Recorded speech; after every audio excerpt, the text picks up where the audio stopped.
What should you say in an interview? Now, I want to start with a disclaimer. This video is not going to tell you what to say word for word or verbatim during an interview. In this video, I'm going to share with you a couple of my tips on the things that you should talk about during an interview so that you can make a really good first impression and show that you truly are the best candidate for the role. But before we jump into that, please go ahead and give this video a thumbs up if you're looking forward to learning a little bit more about those tips. And if you haven't already, please remember to hit that subscribe button as well as the bell so that you can receive life-work balance advice delivered directly to you every Sunday. So, what should you say during an interview? Again, disclaimer, this is not going to be a video where I tell you what to say word for word during your interview. I've got 7 tips for you on the different types of things that you should talk about during your interview so that you can make a really good first impression and really communicate that you are going to be the best fit for this position and role. So first, no matter what, throughout the interview, you want to make sure that you're focusing on your relevant skills, knowledge, and experience that you're bringing with you to help you be successful in this role.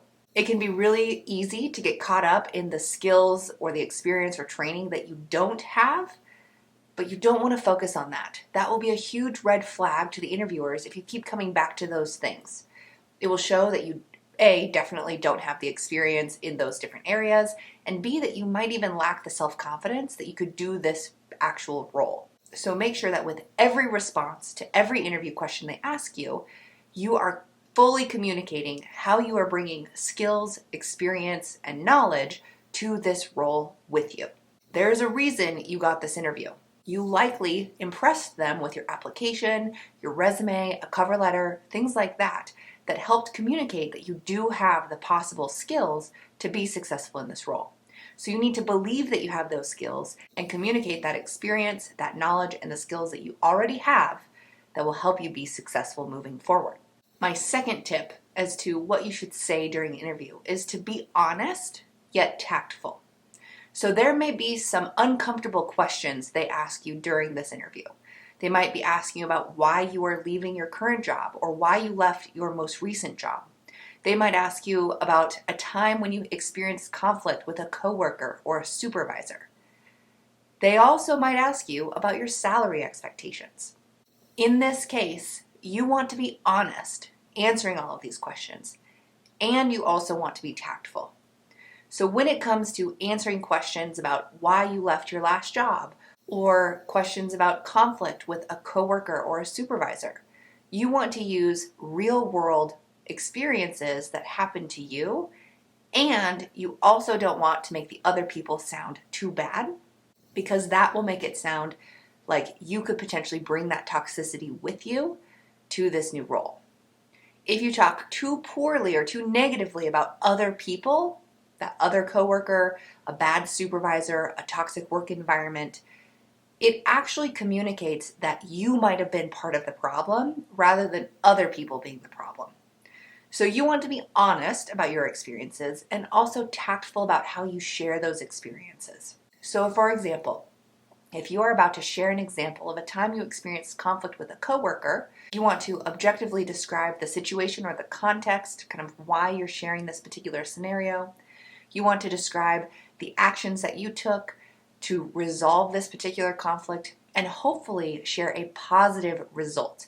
How was that conflict resolved with the actions that you took in this given situation or context? What you don't want to do is give an example where you didn't solve the conflict or where you ran away from the problems or something that wasn't too effective on your part ended up happening.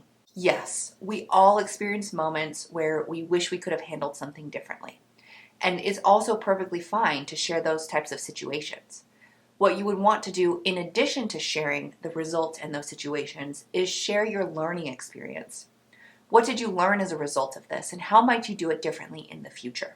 So, this also goes for your answer to that hard question about why you left your previous job. You're not going to say I left it because of a really bad boss or a toxic work environment. While those things might be true, what are some of the other reasons you left this job? Was it so that you could expand your career? Was it to gain access to further professional development opportunities? Think about all of the other reasons why you might have chosen to leave that job, not just the glaring negative ones. So again, my second tip when it comes to sharing information to some of those hard or uncomfortable questions is to be honest and tactful. The third thing that you would want to share during your interview to really communicate that you are going to be a good fit for this position and this organization is show that you have knowledge of the organization and the role and that you've done your research. It's really impressive to the interviewers when you can communicate how you've done your research in the past on this organization. Mention that you looked at their website.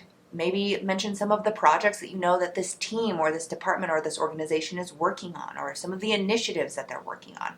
Describe your alignment with the organization's values. These are likely available on their website. Really, what you're communicating here is that you are familiar with the organization.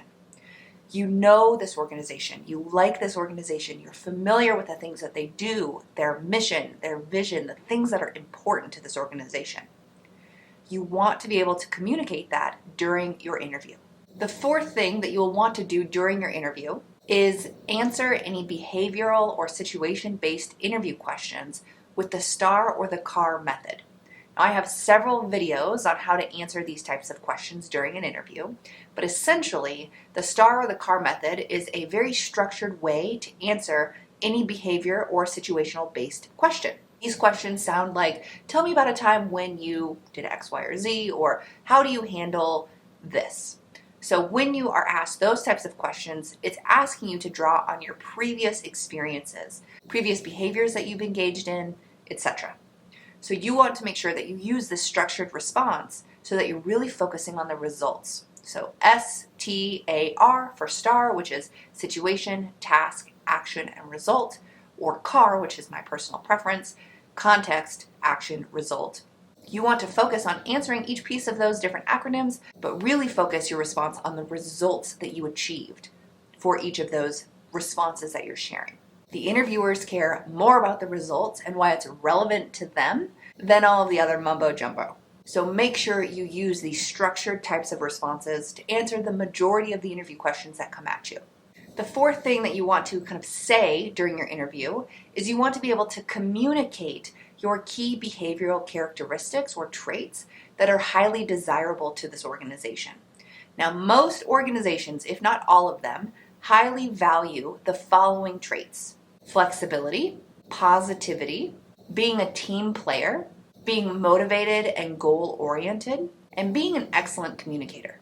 Now, you wouldn't want to just say, I have these key behavioral traits, or I have these key behavioral characteristics, and list those off in a list format. You will want to share times that you are engaging these different behavior traits or characteristics in a professional environment. So this doesn't mean, again, that you go through that list and say, I have these skills or I have these characteristics. You will find situations that you've engaged in the past where you were able to display these characteristics. So when was a time where you were able to display that you had flexibility? Think about any time that you experienced change or maybe something unexpected happened. Think of that situation and jot that down as a time when you demonstrated flexibility. Do the same thing for a time where you were a positive force to be reckoned with. Do you have an example of a time where you were able to bring positive energy to an environment and really boost morale or rally a team together? Is there a time where you really worked well on a team? You were highly collaborative and innovative and were able to make something great happen. How are you motivated or goal-oriented? What are some of the goals you've set for yourself in the past? And how have you worked to achieve those goals? What sorts of goals do you see for yourself in this position moving forward? And communication. Communication is an essential part of every job because you're not just going to be working by yourself. Even if you're a remote worker, you're likely going to be engaging with customers, clients, or colleagues in some way, shape, or form. So make sure that you have some situations where you can describe how you are an exceptional communicator, both in a verbal format, so in spoken word, and also in a written format, so via email, text, chat, something like that. The sixth thing that you should say during an interview is you should share your excitement for this opportunity to interview for this role. An organization wants to know that you are excited and passionate about the work that you will be doing. If you aren't excited about this role and you aren't passionate about it, why are you interviewing in the first place? Why would you want this specific job? So ask yourself those questions and try to communicate that excitement for this opportunity during your interview. And finally, my 7th tip for you of things that you should say during interview is communicate where you see yourself going with this company long term. Now, while you might not be able to guarantee that you will be at this job for 5+ years, and that's becoming less common anyway, organizations don't really want to hire people who are going to be here for a year or less.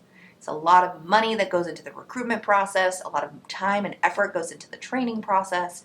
So if you're going to be accepting this job, in a perfect world, where do you see yourself moving within this organization? How do you see yourself growing within this role or growing within the organization?